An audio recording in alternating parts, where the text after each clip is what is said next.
EINSTEIN is a DHS-funded initiative to provide threat sharing and detection post-breach to the .gov community. So in stage 1 and 2, it was focused on detection of known threats based on analysis after a breach. In EINSTEIN 3A, they add an element of protection, so they're actually able to prevent those threats that they know about. So obviously there's a tremendous benefit to threat sharing, both within government communities and then also between public and private sector. In EINSTEIN, the focus is really on protecting .gov infrastructure. So DHS has that chain of custody, or that jurisdiction over the agencies, and has that responsibility to protect that infrastructure. The idea there then is to leverage the community and the intelligence that they have to protect agencies from future threats. So what EINSTEIN's doing today to detect, and in the case of EINSTEIN 3, to prevent breaches from occurring in the .gov community is tremendous. It's been successful in its endeavors. Where it's fallen short is finding the threats that we don't already know about. It's still based on signature detection. Now, those signatures are not commercially available. They are based on government research, and they're filling a need for threat sharing that doesn't currently exist in the market today. However, as we know, perimeter defenses are not finding and preventing all threats. So when a threat does get through, when there is a breach, when there is exfiltration, we all know about it. It's all over the headlines. However, what if you had a tool, what if you had a security posture that actually discovered the unknown threats, that looked at things like behavioral detection and heuristics? This is where there's a gap today in the market.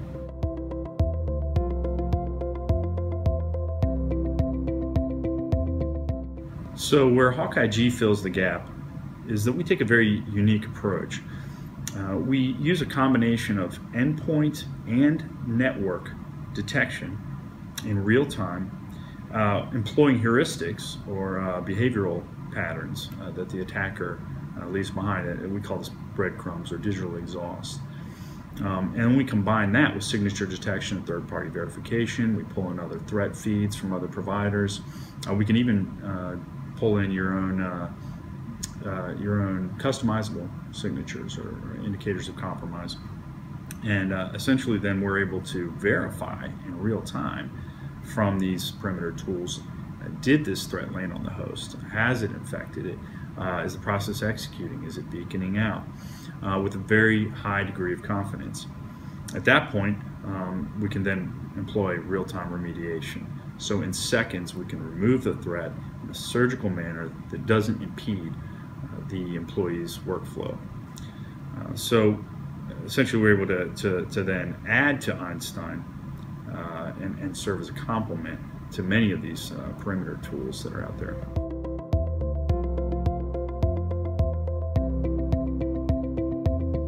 The whole time I worked on EINSTEIN, I was excited about what we were doing, and yet at the same time, in the back of my mind, I kept thinking, how are these folks going to remediate? How are each of these, how is a CIO for Agency X going to be able to remove the threats once he gets the alert? You know, there are certainly cases where EINSTEIN and other perimeter tools are able to block things, and then there are many cases where they're not.